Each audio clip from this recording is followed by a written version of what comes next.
Muy buenas para todos ustedes, bienvenidos a un nuevo programa de HR Insights. Mi nombre es Andrea Alessio, soy parte del Institute of Neurocoaching y hoy vamos a estar hablando acerca de neurodiversidad.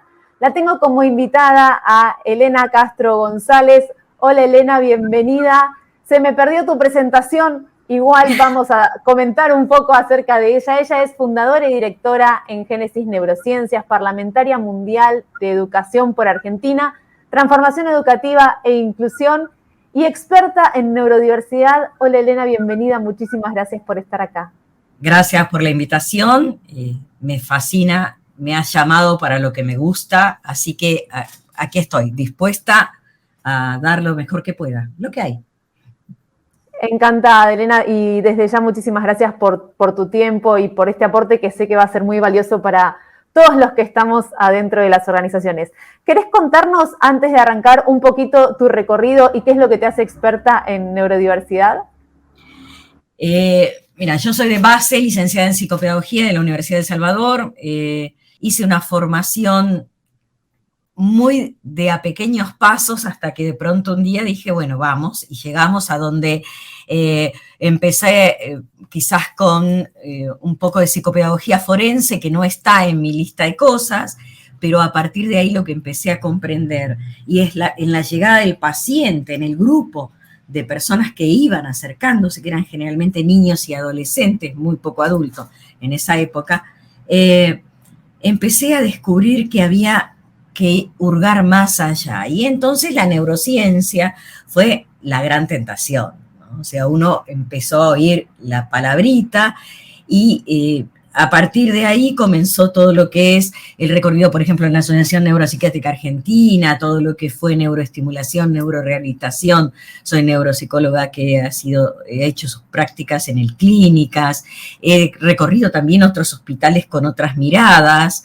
Luego cursé psicogeriatría y gerontopsiquiatría, pero ya mucho más focalizada en lo que es la neurorehabilitación y la neuroestimulación cognitiva. Una de mis debilidades, que es Génesis Neurociencias, allí trabajamos con neurorehabilitación y neuroestimulación de niños hasta ancianos o adultos mayores, según cada uno desee ser llamado y cómo se perciba, ¿no? En realidad. Bueno, y tengo una especialización en neurodesarrollo, otra en altas capacidades. Bueno, esto es en realidad el encuentro con la neurodiversidad. Yo me voy encontrando con la neurodiversidad, me voy encontrando con otras personas y me voy encontrando con el maestro. El maestro quizás lo encuentro en la lectura, porque todo esto apunta a Edgar Morin. Edgar Morin es el creador del pensamiento complejo. La cátedra itinerante de la UNESCO se llama Edgar Morin, estuvo presidida hasta el 2020 por el doctor Raúl Mota, y ellos tienen armada una realidad en donde lo neurodiverso va mucho más allá del TDA, de la dislexia y de nosotros. ¿Por qué es importante hablar, primero, qué es neurodiversidad, a qué llamamos neurodiversidad? ¿Por qué es importante empezar a tener en cuenta esto dentro de las empresas? Que capaz es un poco más el alcance y el área que a nosotros más nos interesa en este espacio. O sea, siempre lo tuvimos frente a la nariz, siempre frente a nosotros. Nosotros no somos iguales. No pensamos, no sentimos, no caminamos, no hablamos de ninguna manera tan igual al otro. Cada tanto aparece uno, uy, mirá esto. Pero en general, André Malraux decía la condición humana. En general siempre creímos que había una forma adecuada de ser, que todos teníamos que ser de esa manera. El que estaba ahí afuera era, y por ahí te hablo de cientos de años atrás, el loco de la azotea, ¿no? El que encerraban en el altillo, al que había que esconder, no formaba parte de la familia, lo echaban, ese tipo de cosas. Y empezamos a descubrir que no somos los únicos. Estos de los únicos parece ser que serían los que luego se pueden denominar neurotípicos. ¿Qué es la neurotipia? Y bueno, por ahí es el volumen o la cantidad mayor de personas que piensan de una manera similar. Similar, porque igual es muy complicado. Pensá que ya directamente las etnias, las lenguas, ya resignifican lo que es una diversidad, diversidad cultural, diversidad social. Nosotros somos diversos. ¿Qué dejábamos de lado? Aquello que más difícil se nos hacía para comprender. O sea, es mucho más difícil comprender en una sociedad monógama a una sociedad que tiene más intenciones de no respetar solo un vínculo afectivo, sino 3 o 4, no importa, nos parece terrible. Siempre nos parece terrible aquello que es diferente a nosotros. En lo que es la sociedad, nosotros sabemos que hay una neurodivergencia porque hay una diferencia de pensamiento y una diferencia de cerebros. Hay cerebros que actúan y piensan de una manera y otros que actúan y piensan de otra. Hay cerebros A, por ejemplo, que son todos neurotípicos, pero tienen posibilidades B, C y D de funcionar de distinta manera. Uno tiene un contexto debilitado, el otro tiene un contexto que lo favorece, otro tiene un contexto que lo sostiene. Y así vamos generando diferencias dentro de cada uno. Como nosotros desconocíamos, acá intentar el TEA, invitar al TEA a la charla, creo que es lo más importante en este momento. ¿Qué era un autismo, no? O sea, cuando yo empiezo a estudiar, un autismo era una madre que malcriaba a su hijo. No le ponen límites, no, los dejan hacer lo que quieren. Este pensamiento neurotípico es otro pensamiento ignorante. Cuando digo ignorante, no estoy hablando de que doña Rosa es una ignorante porque diga eso, sino porque ignoramos un montón de conocimientos del otro en los cuales nosotros también tenemos una limitación. Porque no solo el autismo, al autismo le complica la metáfora que yo pongo en el discurso, de la misma manera que a mí me complica la forma que tiene el autista, por ejemplo, para seguir patrones a una velocidad mayor que la mía. Aceptar la neurodiversidad es aceptar la realidad de la sociedad. Somos una sociedad compleja. Nosotros de la condición humana, como diría el doctor Raúl Mota, tenemos que pasar a la humana condición. Quizás la humana condición es lo que ustedes están proponiendo en las organizaciones y en las empresas. Incluir y condicionar la existencia de diferentes formas de pensamiento. Muy interesante lo que contás. Y pareciera como algo obvio, ¿no? Esto de que somos todos distintos. Y lo cierto es que en la práctica, por más de que nosotros podamos tener empatía o que podamos tener buenas intenciones, a la hora de llevarlo a cabo, creo que es esto que vos decías, ¿no? Como es distinto a mí y no sé de qué se trata, no sé con qué se come, digamos, entonces mejor no nos metamos en eso que probablemente sea mucho más complejo de lo que parece y que después no vamos a saber qué hacer una vez que estemos arriba del barco. Claro. Entonces, ¿cómo crees vos que nosotros desde las organizaciones, y por supuesto descontando la empatía porque es como el aire que respiramos, ¿no? Lo que debería estar como normal, ¿cómo podemos empezar? ¿Qué cosas tendríamos que tener en cuenta?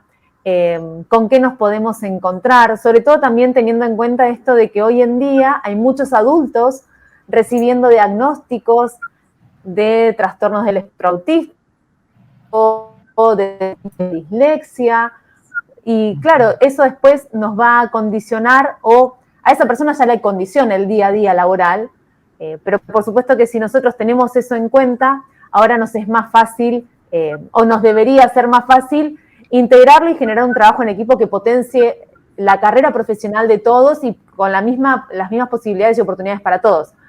¿Por dónde podemos empezar? En las empresas se están recibiendo personas sin diagnóstico. Y en otras empresas, muchas, están teniendo personas con TEA que no están diagnosticadas.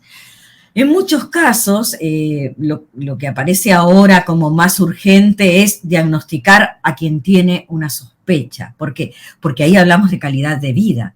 Esto está pasando últimamente, llevamos ya 6 años recibiendo muchos adultos, sobre todo varones, y la mayoría de ellos están trabajando en sistemas o están trabajando en arquitectura de sistemas. Por ejemplo, personas que vienen con una preparación fabulosa y que cuando se les presenta la posibilidad de dirigir grupos piden no pasar, no avanzar.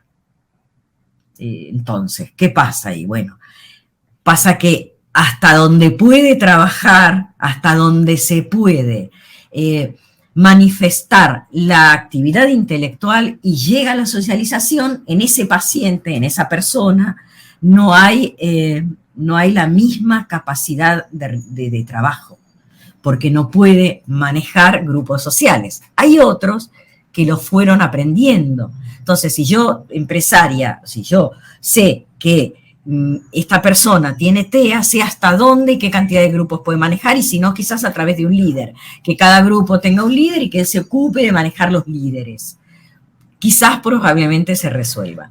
Pero la inclusión en sí misma tiene que ser siempre basada en el interés que tenga la empresa de incluir personas con pensamientos diferentes, con modalidades de razonamiento diferentes. Pensá, Andrea, que hoy por hoy las altas capacidades forman parte de la neurodiversidad.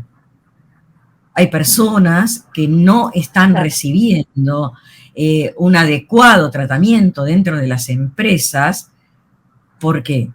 Porque la alta capacidad les provoca estados de frustración o de mal humor o de intención de llevar a cabo solo lo que creen ellos que es lo correcto o que es lo que corresponde.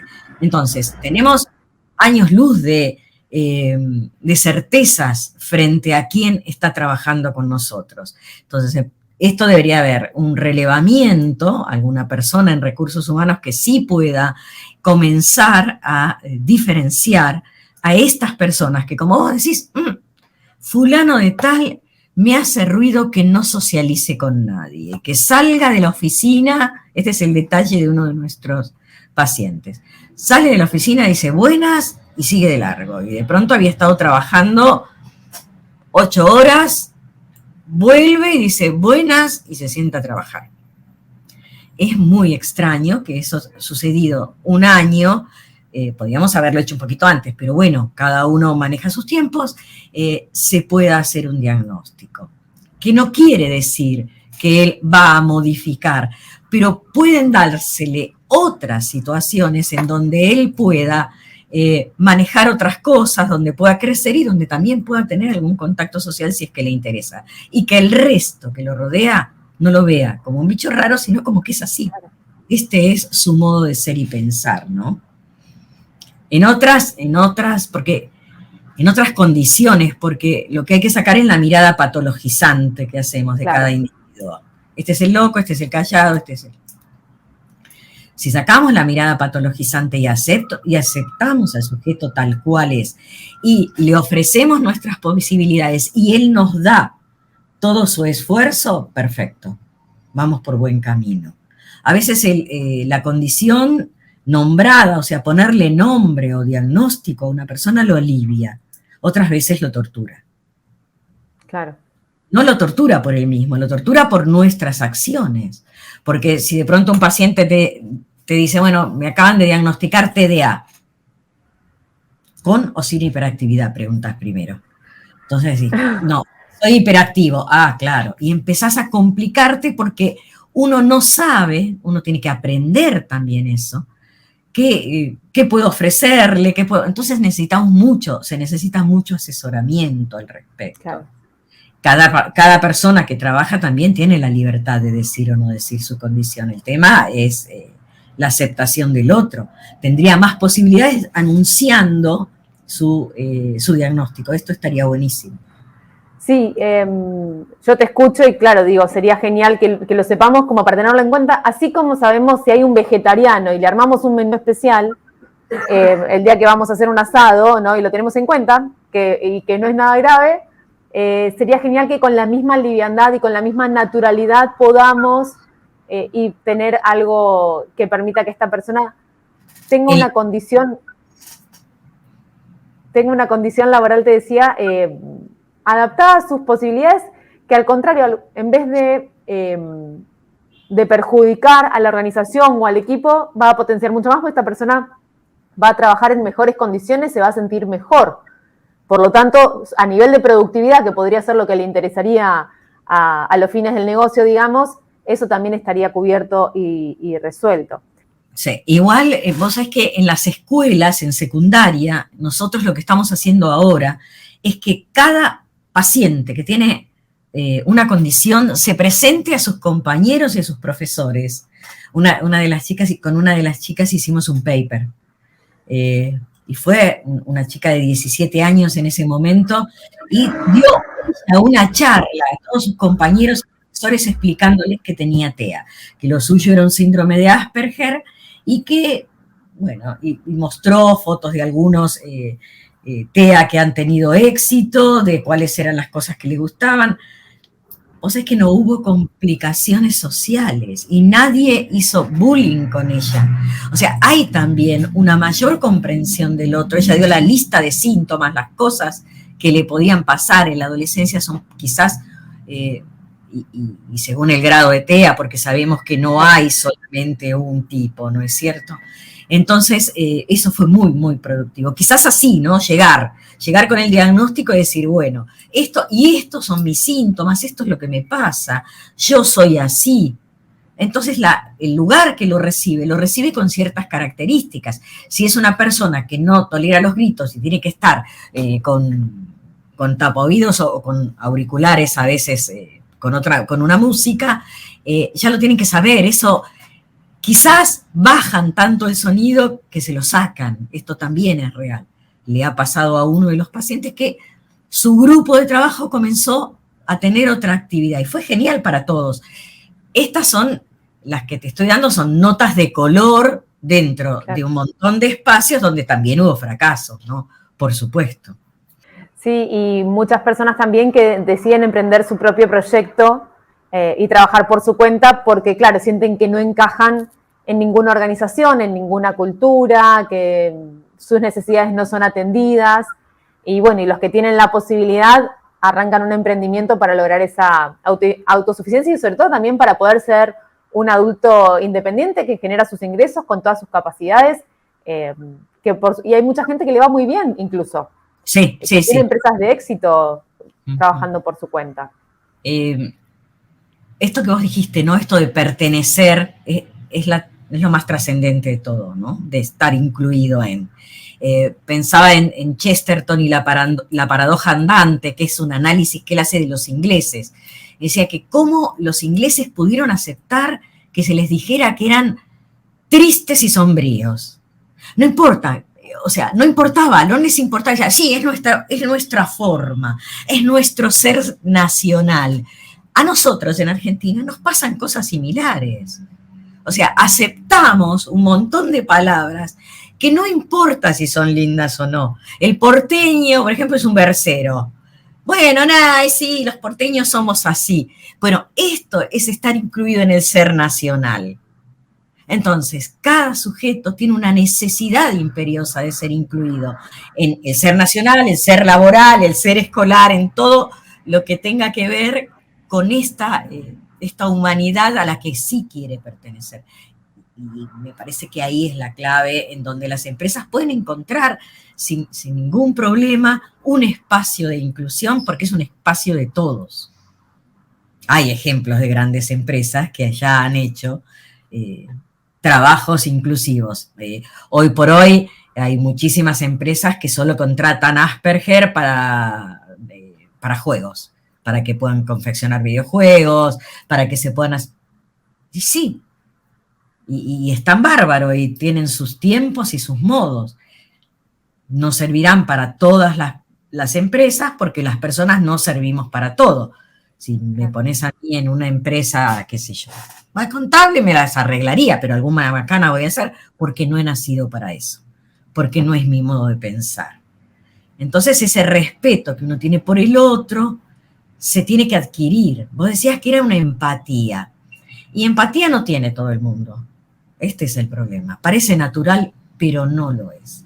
Yo creo que ya tiene que haber acá algo más metapolítico que pueda marcar que es una obligación, que forma parte, porque no sos una sociedad elitista, sos una sociedad real, compleja y llena de personas que tienen distintas condiciones humanas. ¿Está? Entonces es muy complicado creer que la empatía sola no nos ayuda, ¿no? Pero creer que el otro siempre nos va a tener en cuenta. Tendría que ser como una obligatoriedad, una política de ese estilo, de obligatoriedad frente a la inclusión de las personas. Hasta que se transforme en convivencia, que a eso vamos a llegar. No es que queda ahí, te obligo a que... No, porque el camino a veces es más duro, el camino inicial. Es como fue con la discriminación siempre, Andrea. En la discriminación también pasó lo mismo. Claro. Qué gusto escucharte, Elena, y qué grato y qué sabias palabras en tan poco tiempo, y cuánto, ¿no? Para seguir ampliando y seguir indagando y seguir explorándolo, porque me parece que hoy por hoy en las organizaciones esto tiene que ser conversación de todos los días, sí, en compañía de otras necesidades y urgencias que también hay dentro de las empresas.